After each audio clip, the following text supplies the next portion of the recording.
Today's speaker is Karen Lincoln Michel, who is the editor of Madison Magazine. She holds a bachelor's degree in industrial technology from UW-Stout and a master's degree in journalism from Marquette University.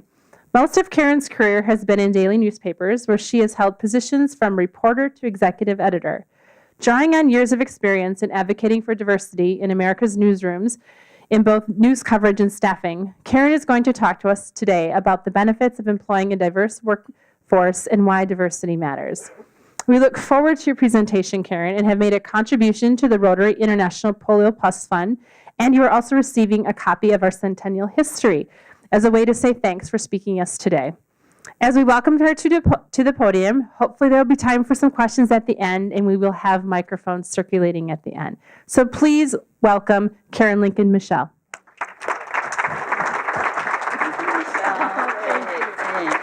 Good afternoon. It's great to be here. Thank you to the Rotary Club of Madison for asking me to speak today about diversity in the workplace. That's actually one of my favorite topics, and it's mainly because it allows me to make people think in a different way about how we approach our business practices. So I want to devote my time to talking about three main areas: perceptions and how our decisions are impacted by our perceptions, diverse workplaces and why they matter, and then workplace culture and how it helps attract and retain a diverse workforce. So to get us in the proper frame of mind, I'd like to start with a couple of quotes that I admire. And I like this quote by Malcolm Forbes, who once defined diversity as the art of thinking together independently. And I like this concept because it emphasizes two things that I agree with. First, it suggests that although we are different, we can come together and retain our independence while we go about planning what we do with our business. Secondly, it suggests that there is an art to achieving diversity. And it takes a lot of practice to maintain a diverse workforce. So the more we practice that, the more it can become a work of art. This next quote is from Native American poet Joy Harjo. And she's from the Muskogee Creek tribe. And she says, "Remember that you are all people and all people are you." And you will find that many Native tribes have some form of that they talk about. And some say that we are all related. And it's true that we are all human beings and we share a human experience. But at the same time, we are all uniquely different. And we have, different DNA, different experiences, and different ways that we view the world. But one key thing that we all have in common is that we have an affinity to be around a certain kind of people. And we tend to have a preference to surround ourselves with others who are like us. Just take a look at who's in the boardrooms of companies in the United States. Even though white males make up about 30% of the US population, they account for about 70% of all corporate board seats. And that's according to figures from 2016. Of Fortune 250 companies, there are only 7 CEOs who are minorities. And that's from a report from 2014. But I can't imagine that those numbers have risen that much since then. So that sounds off balance to me. And so let me ask, what does the management team look like at your business? Are they the same race and gender? Do they have similar backgrounds? And if that's the case, I think we need to ask ourselves why. And I can't imagine that companies just deliberately are thinking that it's okay to have a less diverse management team. And I think it kind of goes back to that it might not be intentional. It could be this affinity bias that we have. And I also like to ask those of you out there who hire people, when there's an opening, do you sometimes favor someone who's taken a similar path as you in your career, because you figure that maybe their skills required for the job are more geared toward that, or than someone who's taken a different route? I've been lucky in my career because I've worked for managers and executives who saw the value in choosing someone whose background didn't match their own and who certainly didn't look like them. The name of my presentation today is Achieving Diversity in the Workplace and Sharing the Story. So I'm going to share a story with you. I'd like for you to imagine that it's 1993. I'm a reporter at the Dallas Morning News, and I cover some suburbs of Dallas and Fort Worth.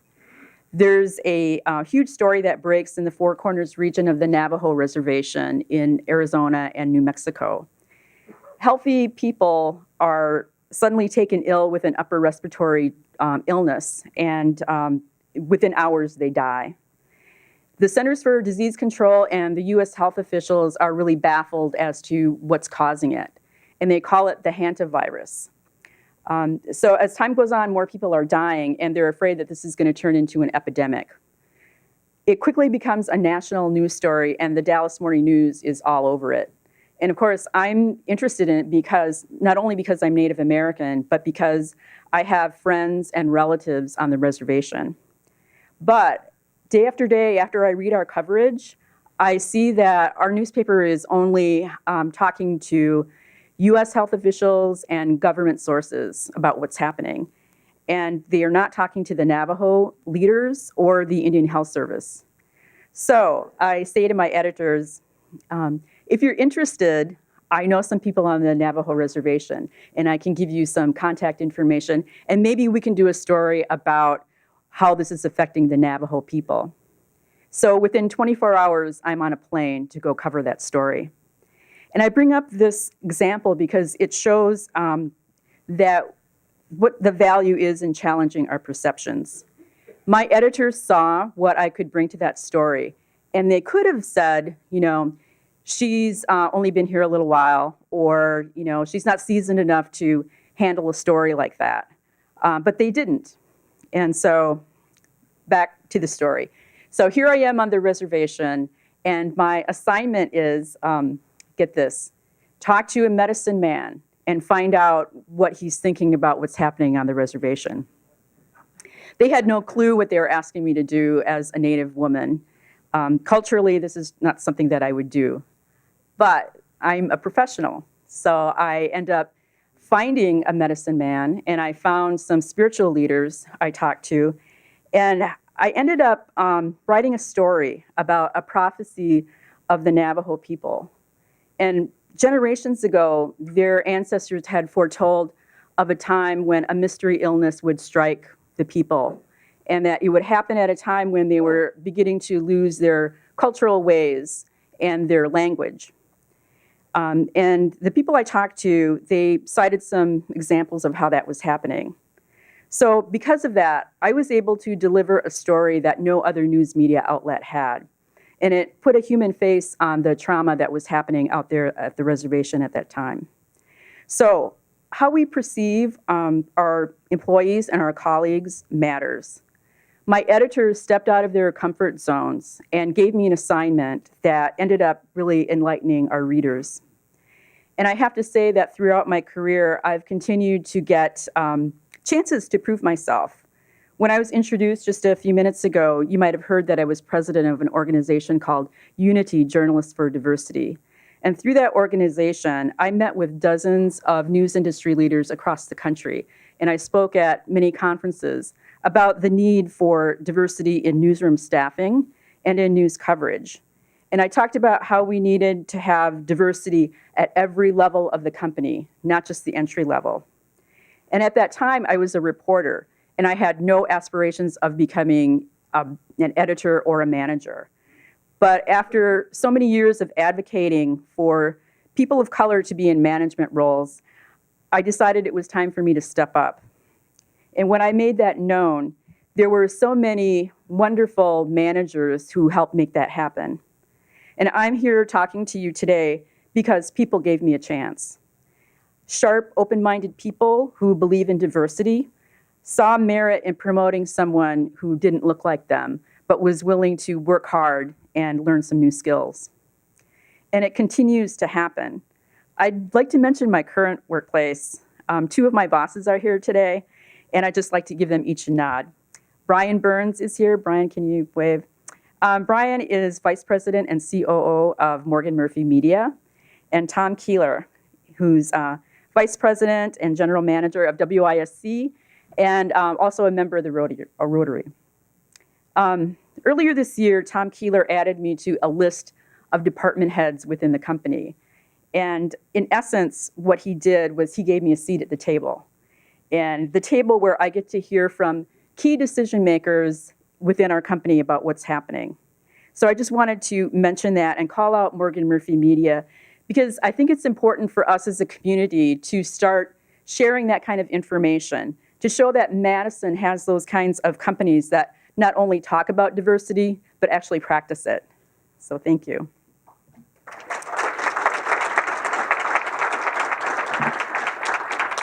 And before I begin talking about my next point, I just want to mention one more thing about the hantavirus and what caused that mystery illness. Early on, some of the Navajo elders were saying that they noticed something odd that spring. And there's a tree out there that's called a pinon tree, and it produces pinon nuts. And they are a highly prized cultural food among the people out there.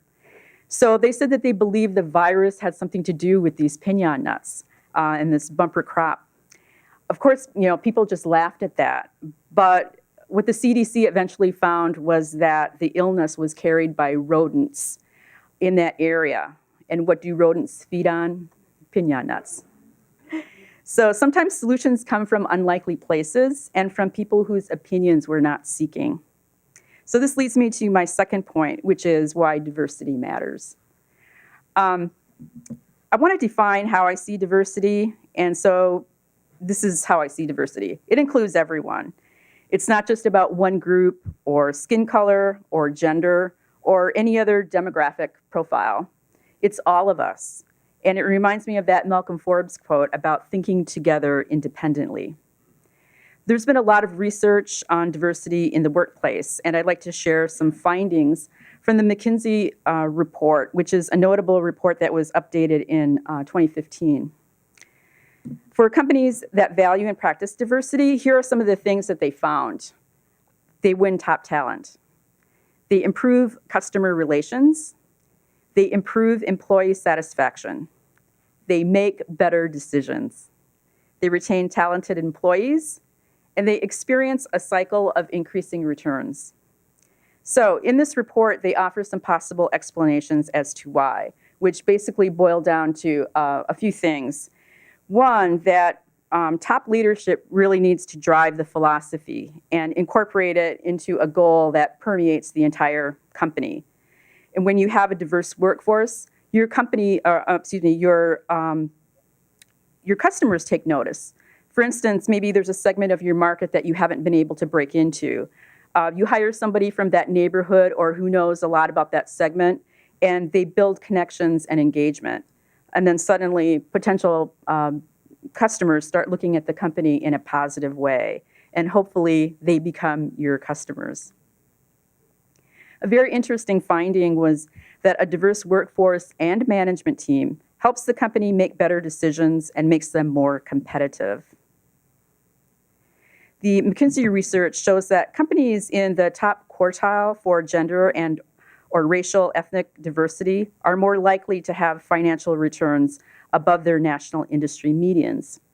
They found that ethnically diverse companies were 35% more likely to outperform their competitors, while 15% of gender diverse companies were likely to outperform their competitors.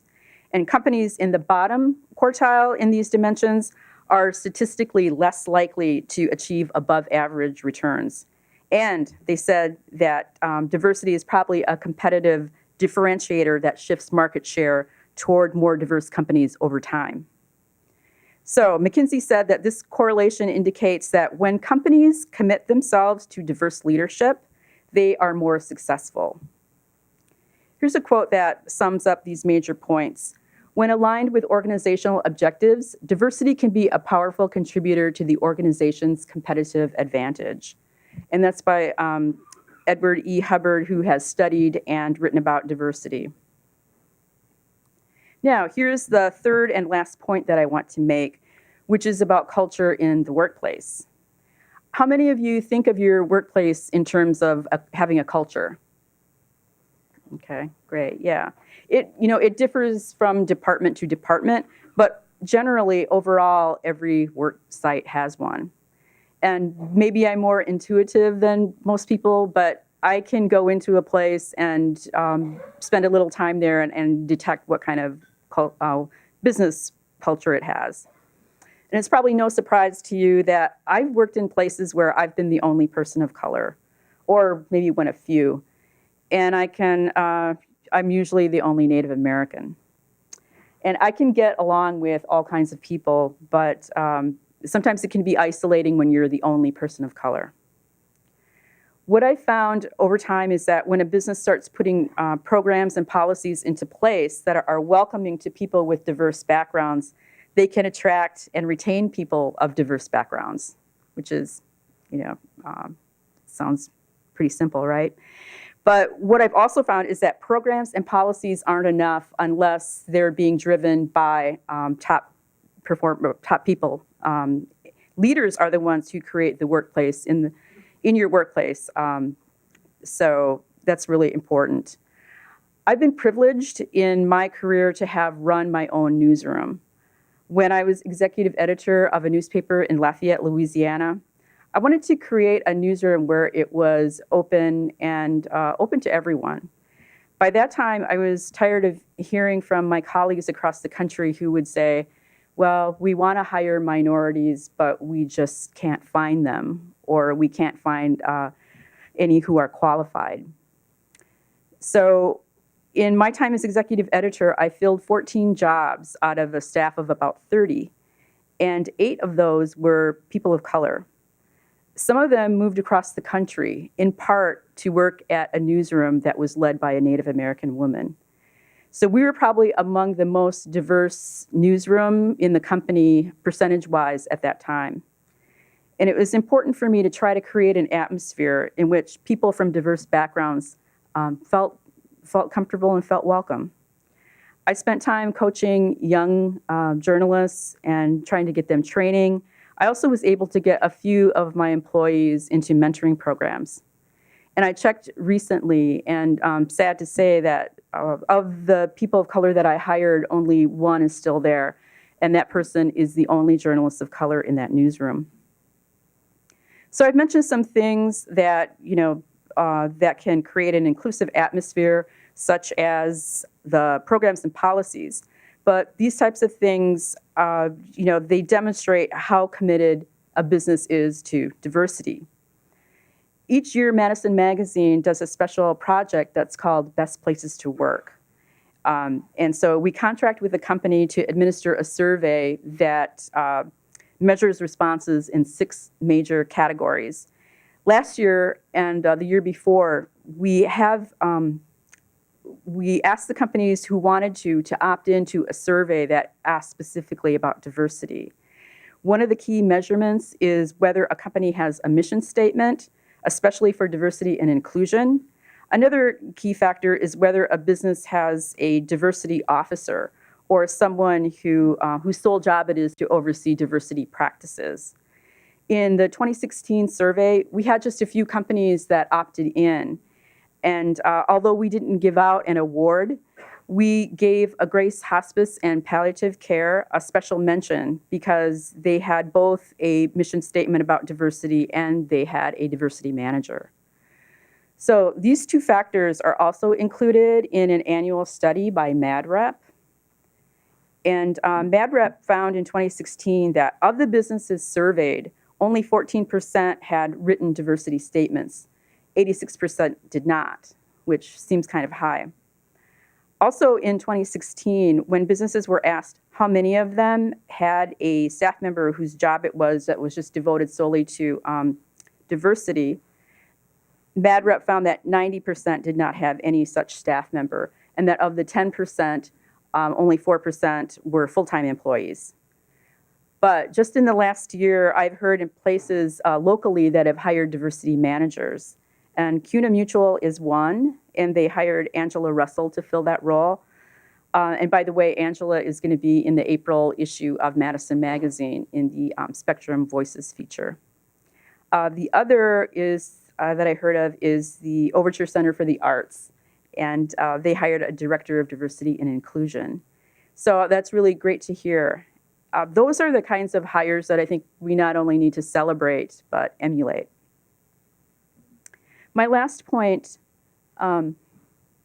is about creating a culture of inclusion, that it needs to expand beyond the workplace and into the community.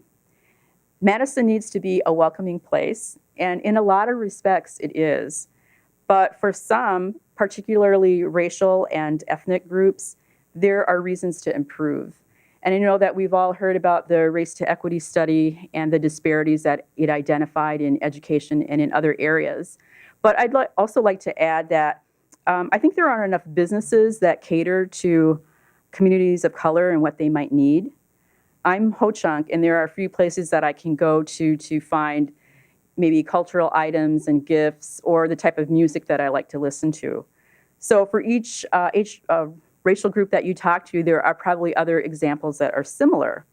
So those are the kinds of things that when you are recruiting from elsewhere, these are selling points, like whether the culture of the community is welcoming, that they won't always have to travel to places like Madison or Milwaukee or Chicago to find the things that they need. So in closing, I just like to encourage you all to make the extra effort to diversify your company, especially at the management level. It's not just the right thing to do, it's the smart thing to do. So thank you again for inviting me to speak. It's been a pleasure.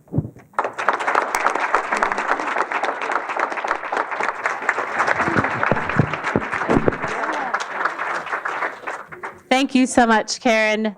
This meeting is adjourned. Have a fabulous afternoon.